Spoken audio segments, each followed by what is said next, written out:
Hi, everyone, and welcome to episode 3 of the podcast. Today, I want to talk about why so many people struggle to get out on time. And I want to talk to you about how important this is. Like, do not underestimate the power of getting home late every day or every week, the impact it can have on your private life, on your family life, and on your just your tiredness. I have three examples I want to give you about people I see, why they always leave late and the consequences it has. I was consulting with like some sort of specialized vet. I can't remember what she was specializing in. And she would literally write notes until like last minute before she had to leave. And always there was still something to write. So she would come home, have dinner, this and the other. And then until 1 or 2 in the morning, she would still be writing notes. And come Friday, I think she told me that she still had like 17 histories that she needed to write on the Saturday. Right? Imagine having that amount of perfectionism that you just write and write notes, and all your life is just like in this, like these notes have to be perfect, right? So that is one example I have, like why you might get home late and why it will like flow into basically your nights and your weekends. Another vet I coached had problems with how long she was taking in consult, and this was with horses specifically. So when she was examining the horse, she would allow the owners to be in with her. And she hadn't realized until we started coaching, like how much that, like, it's nice, isn't it? It's cozy. You can chat, you can talk about like what's going on. You can definitely get some history out of them. But then invariably, when the owners are standing there with the horse, they will also feel the need to ask you what you're doing, why you're doing it. They'll start giving examples from other things. And I don't know if you're like me, but when I'm examining the animals, I'm kind of like, okay, the temperature is high. Could it be this? You're examining and you're kind of like creating this map of what you think might be going on and what diagnostic tests you want to do next. And because she had no boundaries with the client and she wanted to please them, she just let them stand there and chat and chat and chat. So it took her forever to come up with a diagnostic plan and kind of move on from there. So the consults were taking much longer than they had to, and that made her then leave late. Another vet I know who's in a small animal practice, he just tends to run late on all the consults. We're talking up to like 1 to 2 hours because he's so perfectionist about everything. So he will go through every step and every contraindication, for example, for worm treatments, and go painfully read out through every little step in the consent form, like to an extent that for me is like a bit OCD, right? And I don't know, try and think about where you might have an area where you are maybe taking longer in doing something that will then make all the day drag out and take longer. This is just a few examples, and it's funny how we all have different ways, not different things that will make us take longer. So in my case, for example, it is multitasking. I don't know if I got ADHD or what, but my brain is definitely all over the place all the time. And I'm always thinking about the next thing, the next thing. And I really have to constrain myself and stay in one thing, because multitasking is always going to make you be late, right? You're going to take longer with everything, and I'll explain why now. Now, the consequences of always leaving late is that, first of all, you normalize it. You get used to, I just leave late. So, for example, if 6 o'clock is the norm, wait, the time you should have left, and then you just get used to like, well, normally it's I don't really leave until 7:30 anyway, and it's an hour and a half every day you are losing from your time to have dinner, to switch off, to speak to your partner, be with your family every day. Like, sum that up, right? And it kind of, because you don't have that time when you get home to relax and just process the day, your sleep is going to get worse. You're going to get more tired next day. And then you're going to take longer because now you're kind of a bit sluggish, right? I'm exaggerating a bit, but that is the truth. So that will lead to burnout in the end, because you never switch off. You don't have time to process, and you are just always kind of like in this like vet mode because you don't physically have enough hours to switch off, and that will lead to burnout.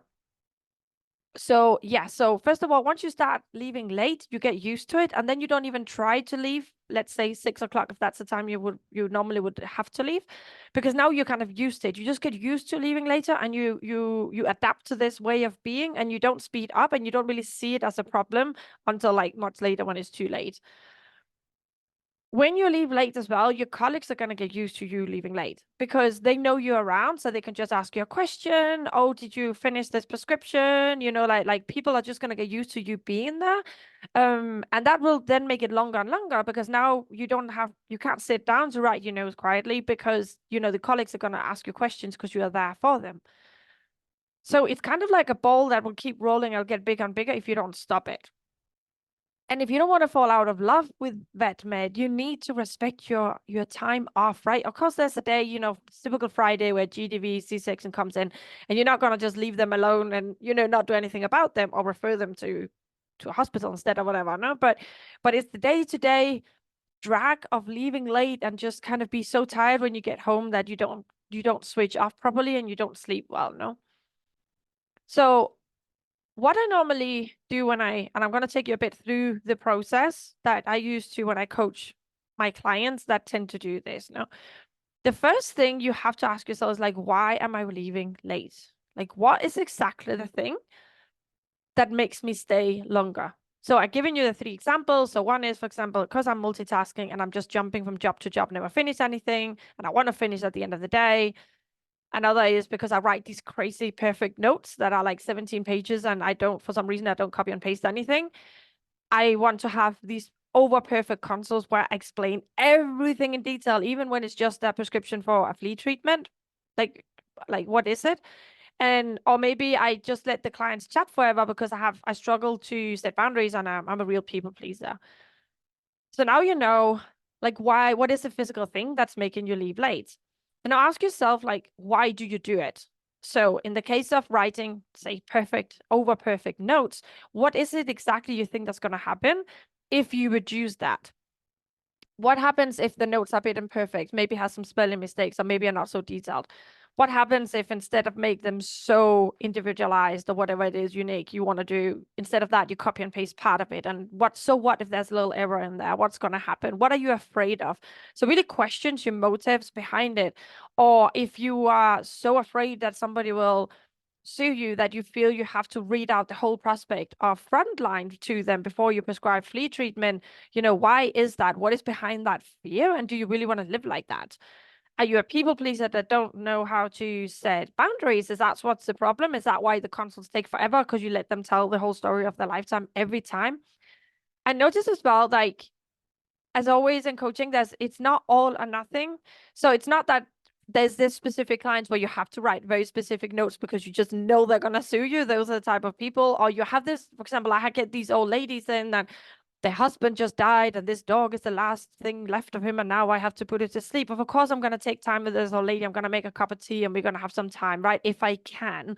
But it's not something I always do. There's a difference, right? Like you need to evaluate in which cases you will go a bit out of your way to stay a bit longer, whatever. But we're talking not on a consistent basis, just on autopilot doing these things without knowing why. And then go to like, how are you actually doing things? So another way, I think I see is, for example, when like vets, because I come in at the end of at the end of their shift, the start of my shift, and I see them sitting there writing their notes. And some of them, it's as simple as they sit in the common room and everybody are talking to them constantly and they get interrupted. And I know that some vets for this actually have sound canceling headphones, so they just sit like with the music in the ears. There's something I will often do. I'll sit, put the music on and just get those notes written. Can it be a problem maybe that you leave it to the very end of the day to write the notes? Like the way you're doing it, maybe when you were a new grad, you didn't feel that you could take in the history and examine the animal and write the notes at the same time because you felt you had to concentrate too much on what the people were saying. But just because you've been doing it since you were a new grad this way, is it possible that you may be different now? You may be a bit more switched on, and it's easier for you to concentrate with people because like a lot of the histories are going to be the same, right? Just going to be some details that differ. Could you maybe now try a new way of doing it and write the notes on the go? See, I do this and it works for me. It might not work for you, but if you just stick to the way it's always been, because that's just how it is. It might be time to try something else, trying out, experiment a bit and see, okay, how can I get the time down so I don't run behind? So how you do things, like in practicality, how do you actually do it, and go through each step and say, where is it that I might be tripping myself up, and how can I change this? So that's the first thing. The second thing is that you want to consider, and something I always work on with my clients, is the boundary setting. Because we are such givers, right? We are carers. We want to help.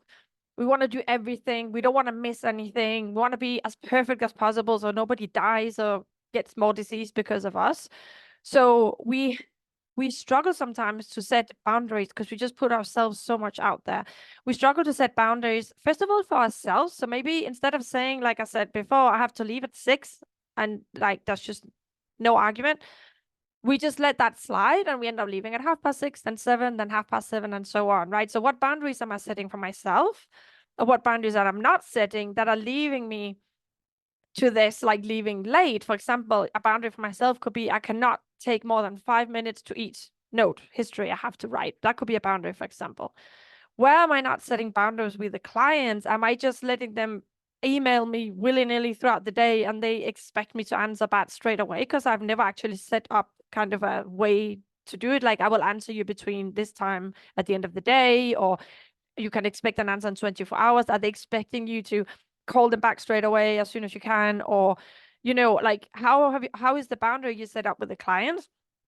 And also in console, no, do you let them ramble on and ramble on, or do you have like a kind way of kind of redirecting the console so you can get on with what you're doing? Or do you kind of say, okay, I'm going to give you 2 minutes to make a decision. I'm going to come out and come back, and then we need to move on. Like, what boundaries are you not setting with your clients? And the third boundary is obviously your colleague and your manager.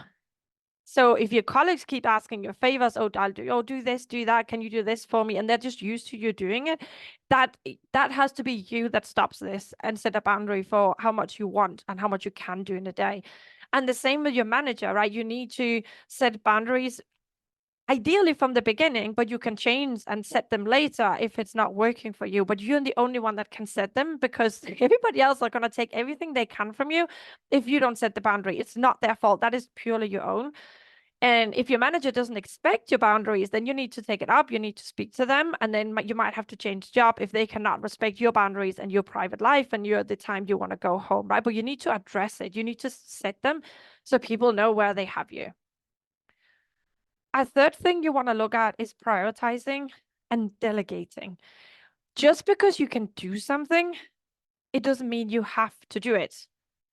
I just love doing a lot of things, and I know a lot of you are really good at everything, and sometimes it can be quicker to do it yourself, but you don't have to do everything just because you can. Some things can wait, some things don't need to get done, and some things can just be left unperfect, right? Obviously not stitching up a dog, you can leave it half stitched, but it's actually normally not the operations that take so long unless you're really new and unexperienced. It's all the other stuff that's just in the way and just drags everything along, right? So like really prioritize what is important and what isn't, and really have that hear my voice in your head when you're working. Just because I can do it, it doesn't mean I have to do it.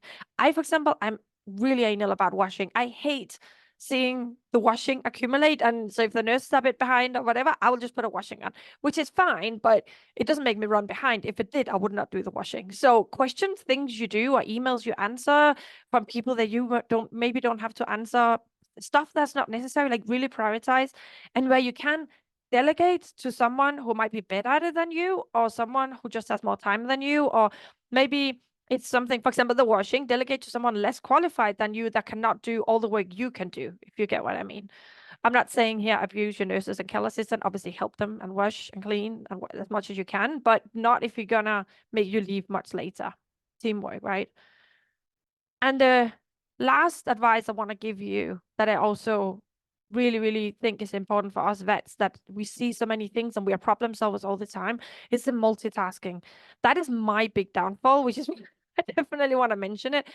Because you're writing notes and then you're like, oh, you get interrupted and you go and do something else. Or you are thinking about a case and you're kind of like planning what you're going to do, maybe discussing it with a colleague, and then some other thing comes up that you want to, then you talk about instead. it has been proven that every time you change a subject in your brain, like there's like several, I think they said from 5 to 15 minutes of your brain then adapting and getting back in the flow. So you are losing so much time every time you switch from task to task. So although, like our brains are really busy and want to do a lot of things, like try to just stick to one thing and learn to focus, really work on that. It's something you can learn, you can acquire that ability to focus, even if it's not something you're born with. I'm definitely not born with the ability to focus. It's something I've had to practice, and I don't always use it, but it is something you can aspire to. Because imagine if you just take one or two things I've said in this episode and you apply them, and you can leave like 10% sooner, like this week, and then you apply something else the next week, and then it's 20% sooner, and then in further episodes I'll talk to you about like how to switch off mentally so you can actually process much quicker when you get home and just like forget about things. You're going to feel like you're much less at work and you think much less about work and you have so much more time off, and in reality your work hasn't changed, it's just you.